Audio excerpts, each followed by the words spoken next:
Со свирежи и транспаренти со надпис "Нема подпис, нема мир", стоп за тиранијата со контрола на квалитет и филата се буди.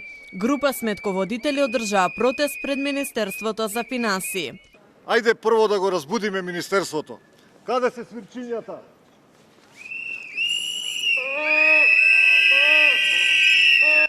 Сметководителите се жалат дека им одземено правото на работа поради недоволен број посетени часови на обука.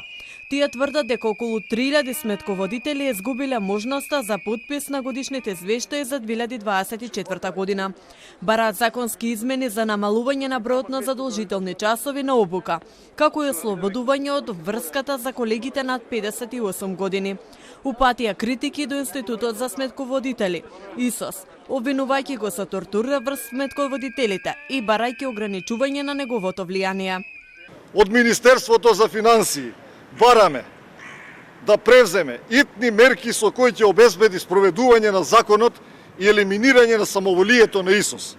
Конкретно бараме наитно изнаоѓање на решение за сметководителите кои се времено бришени од регистарот да можат да ги подпишуваат годишните сметки за 2024 година.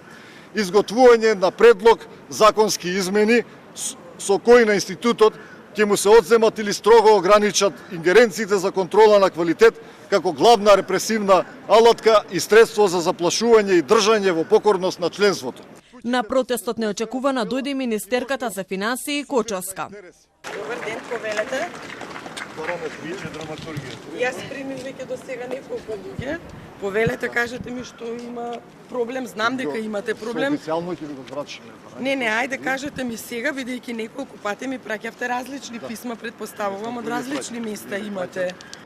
Таа ги слуша нивните барања и ги повика сите забелешки официјално да ги достават во архивата на Министерството. Ние решение најдовме, решението веќе и предлог законот пратениците го закачија, го поднеса преку архива, од причина што додека одевме преку влада, ќе изгубевме повеќе време, оди преку собрание. Благодари сме за тоа. Значи, ова е постапка која што треба да отвориме. Вие сте тука една група, има сметководители повеќе од 8000, дел од нив плаќале. Треба да видиме, да најдеме решение фер и за едната страна и за другата да најдеме страна. решение. Законот за сметководствени работи, усвоен во 2022 година, вклучува задолжителна професионална едукација, испит за влез во професијата, законска одговорност за правилно водење на сметководството и формирање надзорно тело кое ќе обезбеди спроведување на обуките.